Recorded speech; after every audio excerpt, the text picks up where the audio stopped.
Students आज आमे पंचम श्रेणीर गणित बहिर गुणनियक और गुणितक पाठ को आलोचना करिबा। आमे भल भाबरे शिखि जिबा जे गुणनियक कौन और गुणितक कौन एहाकू किपरि निर्णय करा जाए। ताहेले स्टूडेंट्स गुणनियक कौन मु किछि हिंट देई देउछि। धरा जाऊ आमे गोटिए संख्याटिए नेला आमे नेला स्टूडेंट्स 12। ताहेले 12 केउ केउ पणिकिया खंदारे 12 अछि आमे जानिछु। 12 एक पणिकिया खंदारे अछि। 1 गुणन 12 कले 12 हेबो। ताहेले तापरे आमे केउ पणिकिया खंदारे 12 पाइबा 2 पणिकिया खंदारे पाइबा 212 हेला। ताहेले 2 खंदारे मध्य 12 अछि। तापरे 3 खंदारे अछि 3 चौ 12। तापरे 4 तिरी 12 4 खंदारे मध्य 12 अछि। 5 खंदारे अछि 12 ना 5 खंदारे नाही 6 रे अछि 6 खंदारे 12 6 दुणे 12। तापरे आउ केउ पणिकिया खंदारे 12 अछि 6 परे 12 पणिकिया खंदारे 12 अछि। ताहेले 1 2 3 4 6 और 12 हेले 12 रो गुणनियक। बुझिहेला स्टूडेंट्स गुणनियक कहिले कौन बुझ आमे गोटे संख्या नेबा से संख्या केउ केउ संख्या रो पणिका खंदारे अछि ताकू आमे गुणनियक कहिबा। जेपरि कि आमे नेबा 3 रो पणिकिया 3 के 3 3 दुणे 6 3 तिरी 9 3 चौ 12 एपरि। ताहेले 3 रो गुणनियक माने कि 3 माने 4 रो जेपरि 12 रो गुणनियक 3 हेला 9 रो गुण 12 9 6 3 एमानकर गुणनियक 3 हेला। आउ ए ऊपर 9 12 एमाने कोन गुणितक हेबे। गुणितक अर्थात जेउ जदि आमे दुईटी संख्या को आमे हरण करला धर आमे नेला गोटे संख्या 18 एटाकू आमे 2 द्वारा हरण करला ताहेले 2 खंदारे जदि 18 अछि ताहेले 2 रो गुणितक हेला 18 आउ 18 टा जदि 2 द्वारा विभाज्य हेला ताहेले 2 हेला 18 रो गुणनियक। एबे भल भाबरे बुझिहेला स्टूडेंट्स 2 खंदारे जदि 18 अछि ताहेले 2 रो गुणितक 18 हेला आउ 18 जदि 2 द्वारा विभाज्य हेला ताहेले 18 रो गुणनियक 2 हेला। एबे भल भाबरे बुझिहेला स्टूडेंट्स। एबे आमे प्रश्न को आसीबा। प्रथम प्रश्न 124 रो सान गुणितक टी केते। स्टूडेंट्स गुणितक कौन 124 रो सान गुणितक कि हेबा सबु बेले स्टूडेंट्स मने रखिबो सान गुणितक सही संख्या निजे होई थाए आउ बड़ गुणितक कौनसी संख्यार बड़ गुणितक को आमे चिन्हट करि पारिबा नाही। कारण 124 को आमे 1 द्वारा जदि गुणन करिबा ताहेले 124 हेबो 2 द्वारा जदि गुणन करिबा ताहेले आहुरी बेसी हेबो। ताहेले एटा गोटे गुणितक 3 द्वारा गुणन करिबा आउ गोटे गुणितक पाइबा 1000 द्वारा गुणन करिबा आउ गोटे गुणितक पाइबा ताहेले सबठु छोट गुणितक कि हेला 8 हेला 124 हेला छोट गुणितक कौनसी संख्यार सान गुणितक सही संख्या निजे तेणु एठारे ए ऑप्शन टी ठीक हेबो स्टूडेंट्स। बुझिहेला स्टूडेंट्स गुणितक माने कौन आमे प्रश्न को आलोचना करिले आहुरी भल भाबरे बुझी हिजिबो। नेक्स्ट क्वेश्चन को आसीबा प्रत्येक संख्यार क्षुद्रतम गुणनियक କେତେ ଆମେ ବୁଝିଗଲା ଯେ କ୍ଷୁଦ୍ରତମ ଗୁଣିତକ ସେହି ସଂଖ୍ୟା ନିଜେ ଅଟେ। ଆଉ କ୍ଷୁଦ୍ରତମ ଗୁଣନୀୟକ କିଏ ଷ୍ଟୁଡେଣ୍ଟସ୍? ସବୁବେଳେ ଷ୍ଟୁଡେଣ୍ଟସ୍ କ୍ଷୁଦ୍ରତମ ଗୁଣନୀୟକ 1 ଅଟେ। କୌଣସି ସଂଖ୍ୟାର କ୍ଷୁଦ୍ରତମ ଗୁଣନୀୟକ 1 ଅଟେ। ତାପରେ ଆମେ ପରବର୍ତ୍ତୀ ପ୍ରଶ୍ନକୁ ଆସିବା। 1 ବ୍ୟତୀତ ପ୍ରତ୍ୟେକ ସଂଖ୍ୟାର ବୃହତ୍ତମ ଗୁଣନୀୟକଟି କେତେ? କୌଣସି ସଂଖ୍ୟାର ବୃହତ୍ତମ ଗୁଣନୀୟକ କ'ଣ ହୁଏ ଷ୍ଟୁଡେଣ୍ଟସ୍? ଆମେ ଏବେ 12ର ଗୁଣନୀୟକ ସବୁ ବାହାର କରିଥିଲେ। 12ର ଗୁଣନୀୟକ ବାହାର କରିଥିଲା ବେଳେ ସବୁଠାରୁ ବଡ଼ ସଂଖ୍ୟା କେତେ ଥିଲା? 12 ହେଇଥିଲା। ସେମିତି ଆମେ 9ର ଗୁଣନୀୟକ ବାହାର କରିଲେ କ'ଣ ହେବ? 9 କାହା ଦ୍ୱାରା ବିଭାଜ୍ୟ? 1 ଦ୍ୱାରା ବିଭାଜ୍ୟ। 2 ଦ୍ୱାରା ବିଭାଜ୍ୟ? ନାଇଁ, 3 ଦ୍ୱାରା ବିଭାଜ୍ୟ ଅଟେ। ତାପରେ ଆଉ କେଉଁ ଖଣ୍ଡରେ 9 ଅଛି? 9। ତାହେଲେ 9ର ଗୁଣନୀୟକ ମାନେ ହେଲେ 1, 3, 9। ତାହେଲେ ବୃହତ୍ତମ ଗୁଣନୀୟକ କିଏ ହେଲା? ସେହି ସଂଖ୍ୟା ନିଜେ। କୌଣସି ସଂଖ୍ୟାର ବୃହତ୍ତମ ଗୁଣନୀୟକ ସେହି ସଂଖ୍ୟା ନିଜେ। ଏହାକୁ ମନେ ରଖିବ ଷ୍ଟୁଡେଣ୍ଟସ୍। ନେକ୍ସଟ କ୍ୱେଶ୍ଚନକୁ ଆସିବା। ପ୍ରଥମ ଯୁଗ୍ମ ମୌଳିକ ସଂଖ୍ୟାଟି କେତେ? ଷ୍ଟୁଡେଣ୍ଟସ୍, ମୌଳିକ ସଂଖ୍ୟା କାହାକୁ କୁହାଯାଏ?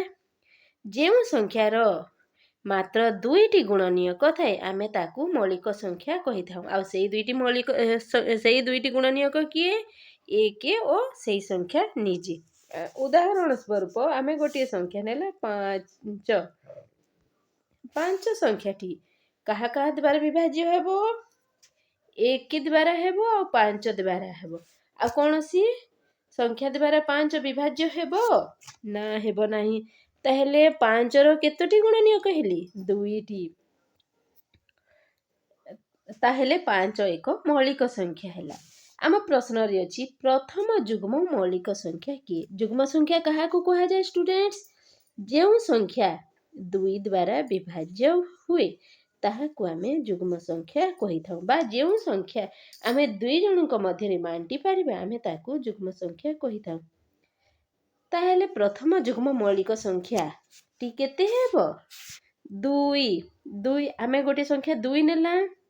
2ର ଗୁଣନୀୟକ ମାନେ କିଏ ହେଲେ? 1 ହେଲେ। 1 ଦୁଣେ 2 ଆଉ 2 କେ 2। ତାହେଲେ 2ର ଗୁଣନୀୟକ କେତେଟି? 2ଟି ହେଲେ। ତାହେଲେ 2 ଏକ ମୌଳିକ ସଂଖ୍ୟା। ଏହା ଯୁଗ୍ମ ମଧ୍ୟ ଅଟେ। ତେଣୁ ପ୍ରଥମ ଯୁଗ୍ମ ମୌଳିକ ସଂଖ୍ୟାଟି କେତେ ହେଲା ଷ୍ଟୁଡେଣ୍ଟସ୍? 2। ଅପସନ୍ ସି କୁ ଆମେ ଟିକ୍ କରିବା। ନେକ୍ସଟ କ୍ୱେଶ୍ଚନକୁ ଆସିବା ଷ୍ଟୁଡେଣ୍ଟସ୍। Question number 5। କେଉଁ ସଂଖ୍ୟାର ଗୋଟିଏ ମାତ୍ର ଗୁଣନୀୟକ ଅଛି? ଆମେ ଦେଖିଲେ ଷ୍ଟୁଡେଣ୍ଟସ୍ 2ର ତ 2ଟି ଗୁଣନୀୟକ ଅଛି। ଆଚ୍ଛା, କେଉଁ ସଂଖ୍ୟାର ଗୋଟିଏ ଗୁଣନୀୟକ ଥିବ? ଆମେ ନେଲା 1। 1ର ଗୁଣନୀୟକ କେତେ ହେବ? 1ର ଗୁଣନୀୟକ 1, ମାତ୍ର ଗୋଟିଏ। ତାହେଲେ କେଉଁ ସଂଖ୍ୟାର ମାତ୍ର ଗୋଟିଏ ଗୁଣନୀୟକ ହେଲା? 1ର। Option A is right. ଏଠାରେ ଏକମାତ୍ର ସଂଖ୍ୟା ଯାହାର ଗୋଟିଏ ମାତ୍ର ଗୁଣନୀୟକ ଅଛି। ଏପରି ସଂଖ୍ୟାକୁ ସ୍ୱତନ୍ତ୍ର ସଂଖ୍ୟା କୁହାଯାଏ ଷ୍ଟୁଡେଣ୍ଟସ୍। ମନେ ରଖିବେ, ପ୍ରଶ୍ନରେ ଆସିପାରେ। 1ର ମାତ୍ର ଗୋଟିଏ ଗୁଣନୀୟକ ଥିବାରୁ 1କୁ ସ୍ୱତନ୍ତ୍ର ସଂଖ୍ୟା କୁହାଯାଏ। ଆମେ ନେକ୍ସଟ କ୍ୱେଶ୍ଚନକୁ ଆସିବା। ଯେଉଁ ସଂଖ୍ୟାର 2ରୁ ଅଧିକ ଗୁଣନୀୟକ ଥାଏ ତାକୁ କି ପ୍ରକାର ସଂଖ୍ୟା କୁହାଯାଏ ଷ୍ଟୁଡେଣ୍ଟସ୍?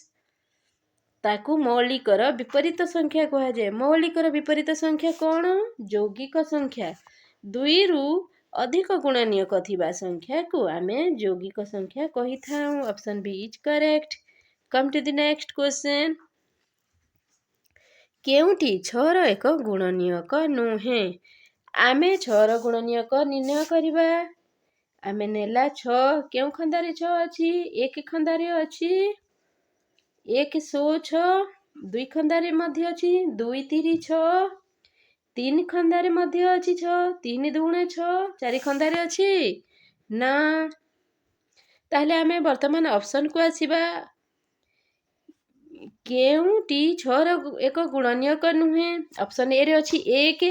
1 ତ 6ର ଗୁଣନୀୟକ ଅଟେ। ଅପସନ୍ ବିର 2। 2 ମଧ୍ୟ ଗୁଣନୀୟକ ଅଟେ। 3 ମଧ୍ୟ ଗୁଣନୀୟକ ଅଟେ। ତାହେଲେ କେଉଁଟି 6ର ଗୁଣନୀୟକ ନୁହେଁ?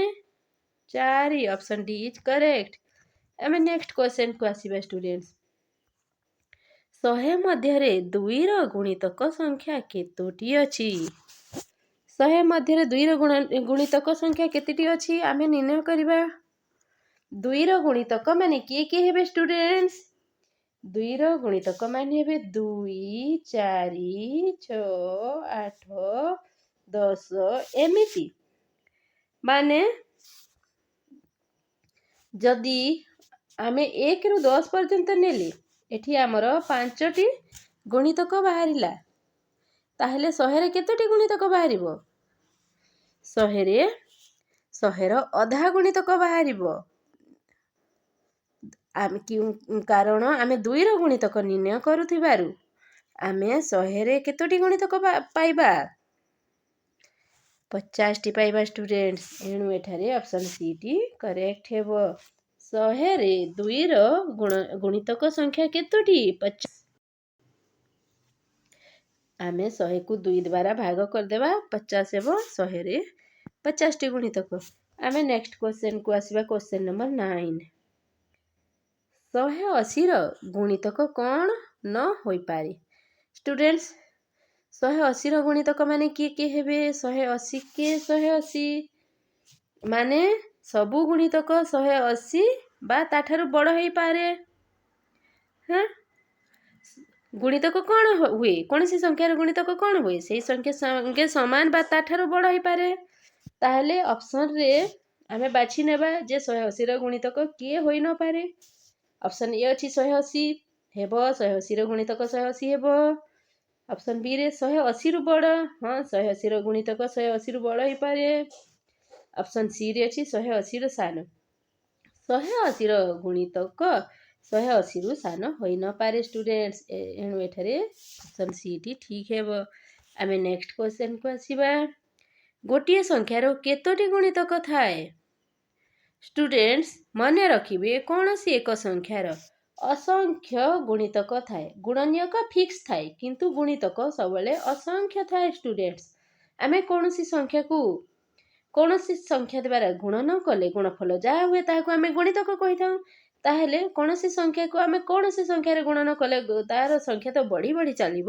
ଏଣୁ ଗୁଣିତକ ଅସଂଖ୍ୟ ଥାଏ। ଏଠାରେ ବି ଅପସନ୍ଟି ଠିକ୍ ହେବ ଷ୍ଟୁଡେଣ୍ଟସ୍। ଆମେ ନେକ୍ସଟ କ୍ୱେଶ୍ଚନକୁ ଆସିବା ଷ୍ଟୁଡେଣ୍ଟସ୍। Question number 11। 1ରୁ 50 ମଧ୍ୟରେ କେତୋଟି ମୌଳିକ ସଂଖ୍ୟା ଅଛି? ଏହାକୁ ଷ୍ଟୁଡେଣ୍ଟସ୍ ଟିକେ ମନେ ରଖିବେ। ଏହି କ୍ୱେଶ୍ଚନର ଉତ୍ତର ଆମେ ପାଇଥିଲେ ଆମେ ଏଥିରେ ଏଇ ଆଜିର ଆଲୋଚନାରେ ଥିବା ଅନେକ ପ୍ରଶ୍ନର ଉତ୍ତର ଆମେ ଦେଇପାରିବେ। ତେଣୁ ଏହି ପ୍ରଶ୍ନର ଉତ୍ତରକୁ ଟିକେ ଭଲ ଭାବରେ ଦେଖିବେ ଆଉ ମନେ ରଖିବେ। ଏଠିରେ ଅଛି 1ରୁ 50 ମଧ୍ୟରେ କେତୋଟି ମୌଳିକ ସଂଖ୍ୟା ଅଛି? ଏହି ପ୍ରଶ୍ନର ଉତ୍ତର ମୁଁ ଆଗରୁ ମଧ୍ୟ ଦେଇଥିଲି, ଆଜି ପୁଣି ଦେଉଛି। 1ରୁ 50 ମଧ୍ୟରେ ଥିବା ମୌଳିକ ସଂଖ୍ୟା ମାନେ ହେଲେ, ପ୍ରଥମେ କିଏ ହେଲା 2, 3, ତାପରେ ମୌଳିକ ସଂଖ୍ୟା କେତେ 5, ତାପରେ 7। ମୌଳିକ ସଂଖ୍ୟା କାହାକୁ କୁହାଯାଏ? ଯାହାର 2ଟି ମାତ୍ର ଗୁଣନୀୟକ ଥାଏ ତାକୁ ମୌଳିକ ସଂଖ୍ୟା କୁହାଯାଏ। ଆଉ ସେ 2ଟି ଗୁଣନୀୟକ କିଏ? 1 ଓ ସେହି ସଂଖ୍ୟା ନିଜେ। ତାହେଲେ 1ରୁ 50 ମଧ୍ୟରେ ଥିବା ମୌଳିକ ସଂଖ୍ୟା ମାନେ ହେଲେ 2, 3, 5, 7, ତାପରେ 11, ତାପରେ 13, ତାପରେ ମୌଳିକ ସଂଖ୍ୟା ହେଲା 17, ତାପରେ 19। ଏମାନେ ପଣିକିଆ ଖନ୍ଦାରେ କେବେ ବି ନଥାନ୍ତି।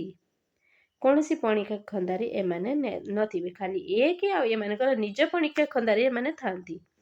19, ତାପରେ 23, ତାପରେ 29, ତାପରେ 31, ତାପରେ 37, ତାପରେ 41, 43, ତାପରେ ହେଲା 47। ଏହା ହେଲା 1ରୁ 50 ମଧ୍ୟରେ ଥିବା ମୌଳିକ ସଂଖ୍ୟା। ତାହେଲେ କେତୋଟି ସଂଖ୍ୟା ହେଲା ଷ୍ଟୁଡେଣ୍ଟସ୍? 1, 2, 3, 4, 5, 6, 7, 8, 9, 10, 11, 12, 13, 14, 15। ତାହେଲେ ଷ୍ଟୁଡେଣ୍ଟସ୍ 1ରୁ 50 ମଧ୍ୟରେ 15ଟି ମୌଳିକ ସଂଖ୍ୟା ଅଛି। ଏହାକୁ ମନେ ରଖିଥିବେ ଷ୍ଟୁଡେଣ୍ଟସ୍। ଆହୁରି ଅନେକ ପ୍ରଶ୍ନର ଉତ୍ତର ଦେବାକୁ ଆମକୁ ଅଛି। ଏଣୁ ଏଠାରେ ଅପସନ୍ ଏଟି ଠିକ୍ ହେବ। ଆମେ ନେକ୍ସଟ କ୍ୱେଶ୍ଚନକୁ ଆସିବା। କେତୋଟି ମୌଳିକ ସଂଖ୍ୟା ଏକ ଅଙ୍କ ବିଶିଷ୍ଟ? ଏଠାରେ ଆମେ ଦେଖିଲି 1 ରୁ 50 ମଧ୍ୟରେ ଆମେ ମୌଳିକ ସଂଖ୍ୟା ନିର୍ଣ୍ଣୟ କରୁଥିଲା। ତାହେଲେ ଏକ ଅଙ୍କ ବିଶିଷ୍ଟ ମୌଳିକ ସଂଖ୍ୟା ମାନେ କିଏ କିଏ ଥିଲେ? 2, 3, 5, 7। 7 ପରେ 11 ହେବ, ସେ ତ ଏକ ଅଙ୍କ ବିଶିଷ୍ଟ ନୁହେଁ। ତାହେଲେ ଏକ ଅଙ୍କ ବିଶିଷ୍ଟ ମୌଳିକ ସଂଖ୍ୟା ହେଲେ 2, 3, 5 ଓ 7। ତାହେଲେ କେଉଁ ଅପସନ୍ ଠିକ୍ ହେଲା? ଅପସନ୍ ବି ଠିକ୍ ହେଲା ଷ୍ଟୁଡେଣ୍ଟସ୍। ଆମେ ନେକ୍ସଟ କ୍ୱେଶ୍ଚନକୁ ଆସିବା। 1 ରୁ 100 ମଧ୍ୟରେ କେତୋଟି ମୌଳିକ ସଂଖ୍ୟା ଅଛି? ଷ୍ଟୁଡେଣ୍ଟସ୍ ଆମେ ଦେଖିଲେ 1 ରୁ 50 ମଧ୍ୟରେ 15ଟି ମୌଳିକ ସଂଖ୍ୟା ଅଛି। ତାପରେ ଆମେ 51 ରୁ ଷ୍ଟାର୍ଟ କରିବା। 100 ପର୍ଯ୍ୟନ୍ତ କେତୋଟି ମୌଳିକ ସଂଖ୍ୟା ମିଳୁଛି? ଆଉ ଉଭୟକୁ ଆମେ ପ୍ଲସ୍ କରିଦେବା। 51 ରୁ 100 ମଧ୍ୟରେ କିଏ ମୌଳିକ ସଂଖ୍ୟା ହେବେ ଷ୍ଟୁଡେଣ୍ଟସ୍? ଆମେ ଦେଖିବା ସର୍ବପ୍ରଥମେ 51 ରୁ 100 ମଧ୍ୟରେ ମୌଳିକ ସଂଖ୍ୟା ହେବେ 53।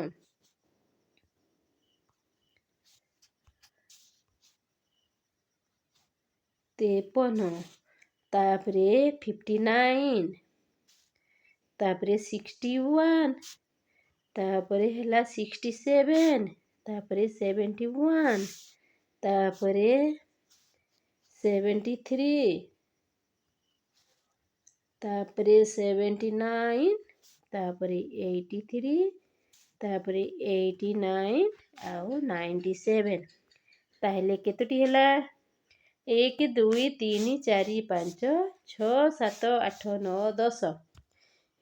51 ରୁ 100 ମଧ୍ୟରେ 10ଟି ମୌଳିକ ସଂଖ୍ୟା ଅଛି ଷ୍ଟୁଡେଣ୍ଟସ୍। ଆଉ 1 ରୁ 50 ମଧ୍ୟରେ ଥିଲା 15ଟି ମୌଳିକ ସଂଖ୍ୟା। ତାହେଲେ 1 ରୁ 100 ମଧ୍ୟରେ କେତୋଟି ମୌଳିକ ସଂଖ୍ୟା ହେବ ଷ୍ଟୁଡେଣ୍ଟସ୍? 25ଟି ହେବ। ତାହେଲେ କେଉଁ ଅପସନ୍ ଠିକ୍ ହେଲା? Option A is correct. ଆମେ ନେକ୍ସଟ କ୍ୱେଶ୍ଚନକୁ ଆସିବା। 1 ରୁ 50 ମଧ୍ୟରେ କେତେ ଯୋଡ଼ା ଯମଜ ମୌଳିକ ସଂଖ୍ୟା ଅଛି? ଷ୍ଟୁଡେଣ୍ଟସ୍ ଆମେ ଯମଜ ମୌଳିକ ସଂଖ୍ୟା କାହାକୁ କହିବା? ଯେଉଁ ଦୁଇଟି କ୍ରମିକ ମୌଳିକ ସଂଖ୍ୟାର ଅନ୍ତରଫଳ 2 ହୋଇଥାଏ ତାକୁ ଆମେ ଯମଜ ମୌଳିକ ସଂଖ୍ୟା କହିଥାଉ। ତାହେଲେ ଆମେ ଖୋଜି ନେବା ଷ୍ଟୁଡେଣ୍ଟସ୍ 1 ରୁ 50 ମଧ୍ୟରେ କେତେ ଯୋଡ଼ା ମୌଳିକ ସଂଖ୍ୟା ଅଛି। ଆମେ ପ୍ରଥମେ ମୌଳିକ ସଂଖ୍ୟାକୁ ଚିହ୍ନଟ କରିବା 1 ରୁ 50 ମଧ୍ୟରେ ଥିବ। ସେମାନେ ହେଲେ 2, 3, 5, 7, 11, 13, 17, 19,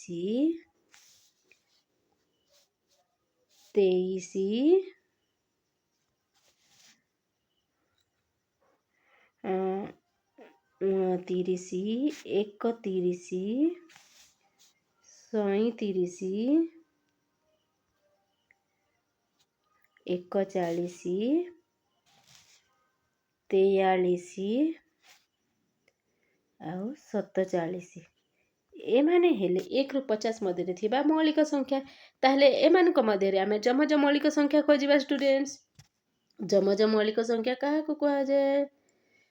ଦୁଇଟି ପାଖାପାଖି ମୌଳିକ ସଂଖ୍ୟାର ଅନ୍ତରଫଳ 2 ହେଲେ ତାକୁ ଆମେ ଯମଜ ମୌଳିକ ସଂଖ୍ୟା କହୁ। ଆମେ ପ୍ରଥମେ ନେବା 2 ଓ 3 ର ବିଯୋଗଫଳ କେତେ ହେବ? 1 ହେବ। ତେଣୁ ଏମାନେ ଯମଜ ମୌଳିକ ସଂଖ୍ୟା ନୁହେଁ। 3 ଓ 5 ମଧ୍ୟରେ ବିଯୋଗଫଳ କେତେ ହେବ? 2 ହେବ। ତାହେଲେ 3 ଓ 5 ହେଲେ ଯମଜ ମୌଳିକ ସଂଖ୍ୟା। ଆମେ ଗୋଟିଏ ପାଇଗଲା ଯମଜ ମୌଳିକ ସଂଖ୍ୟା। ତେଣୁ 5 ରୁ 7 ମଧ୍ୟରେ ମାଇନସ୍ କଲେ କେତେ ହେବ? 2। ତାହେଲେ ଏଠି ମଧ୍ୟ ଆମେ ଯମଜ ମୌଳିକ ସଂଖ୍ୟା ପାଇଗଲା। 7 ରୁ 11 ମାଇନସ୍ କଲେ କେତେ ହେବ? 2 ରୁ ଅଧିକ ହେବ। ତାହେଲେ ଏମାନେ ଯମଜ ମୌଳିକ ସଂଖ୍ୟା ନୁହେଁ। 11 ରୁ 13 ମାଇନସ୍ କଲେ କେତେ ହେବ? 2 ହେବ। ତାହେଲେ ଏହା ମଧ୍ୟ ଏକ ଯମଜ ମୌଳିକ ସଂଖ୍ୟା। 13 ରୁ 17 ମାଇନସ୍ କଲେ ହେବ? 2 ହେବ? ନା, ହେବ ନାହିଁ। ତାହେଲେ ଏହା ମଧ୍ୟ ନୁହେଁ। ଆମେ 3ଟି ଯମଜ ମୌଳିକ ସଂଖ୍ୟା ପାଇସାରିଲେ। 17 ରୁ 19 ମାଇନସ୍ କଲେ କେତେ ହେବ? 2 ହେବ। ତାହେଲେ ଏମାନେ ମଧ୍ୟ ଯମଜ ମୌଳିକ ସଂଖ୍ୟା ହେଲେ। ଆମେ 4ଟି ପାଇଗଲା। 19 ରୁ 23 ମାଇନସ୍ କଲେ 2 ହେବ। 19 ପରେ 20, 21, 22, 23 ହେବ ନାହିଁ। ତାହେଲେ ଏମାନେ ମଧ୍ୟ ଯମଜ ମୌଳିକ ସଂଖ୍ୟା ନୁହଁ। 23 ରୁ 29 ମଧ୍ୟ ହେବେ ନାହିଁ। 29 ରୁ 31 ହେବ। 29, 30, 31, ହଁ ଏମାନେ ମଧ୍ୟ ଯମଜ ମୌଳିକ ସଂଖ୍ୟା ହେବେ। ताहले आमे 4टी पाइथिला एठी गोटी पाइगला 5 ହେଲା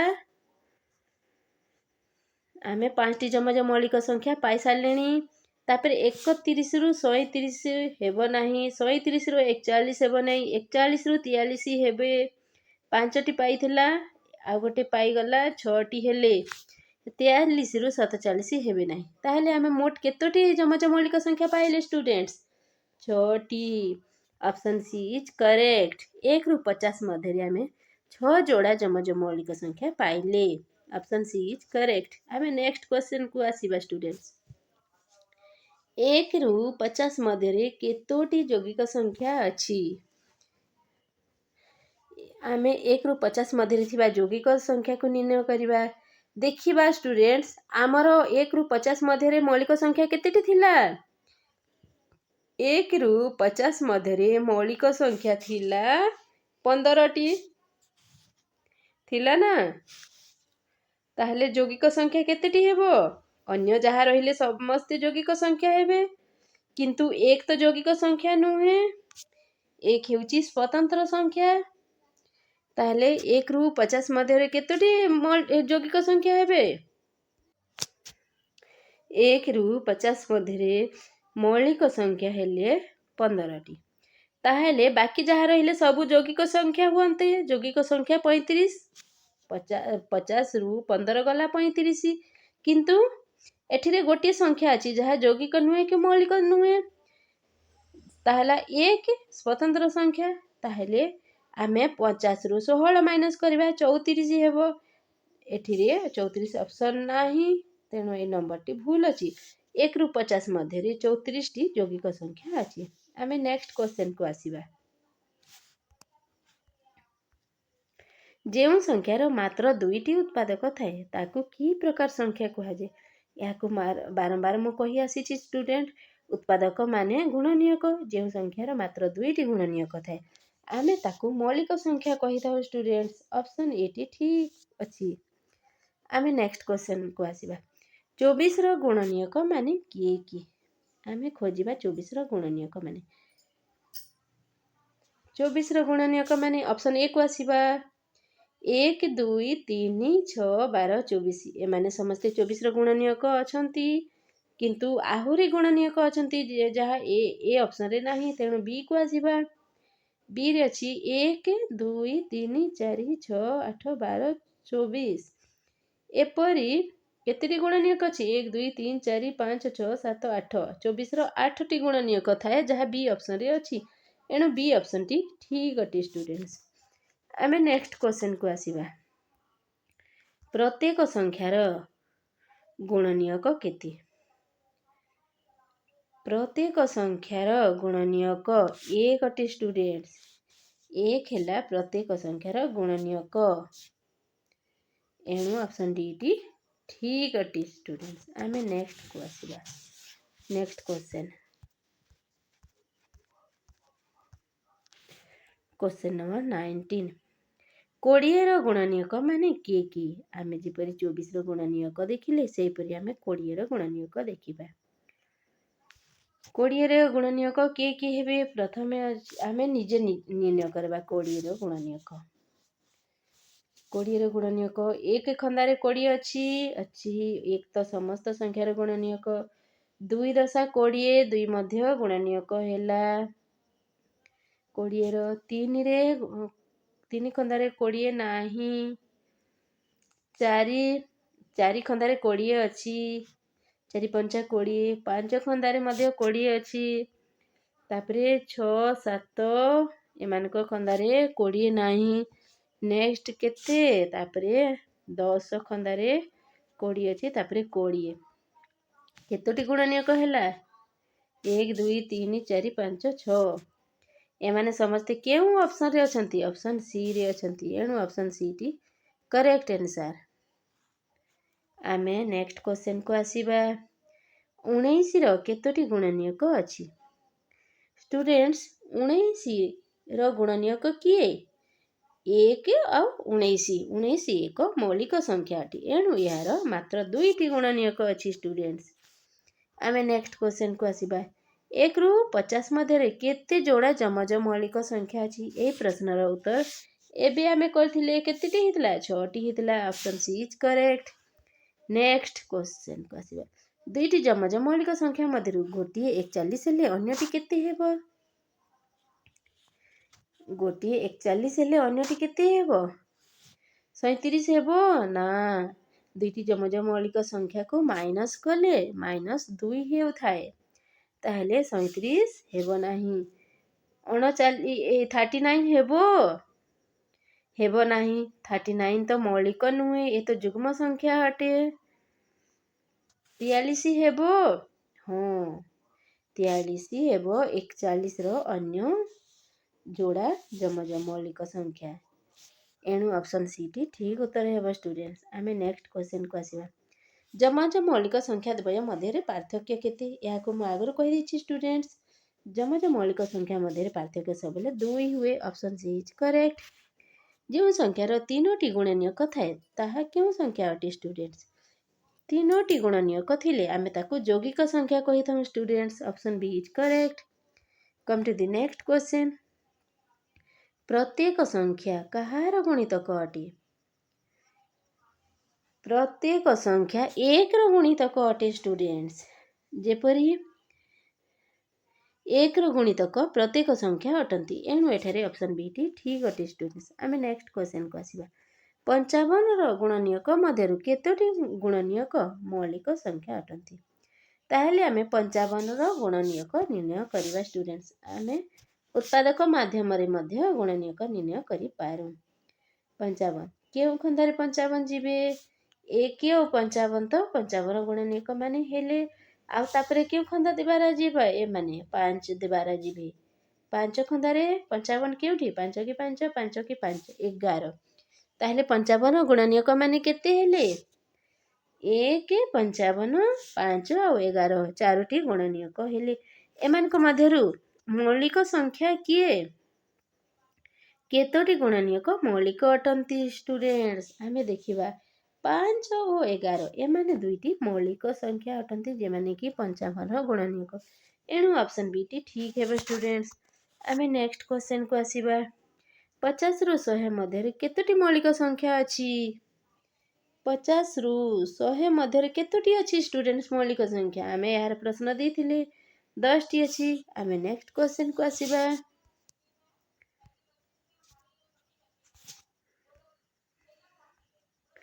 କେତୋଟି ମୌଳିକ ସଂଖ୍ୟା 2 ଅଙ୍କ ବିଶିଷ୍ଟ?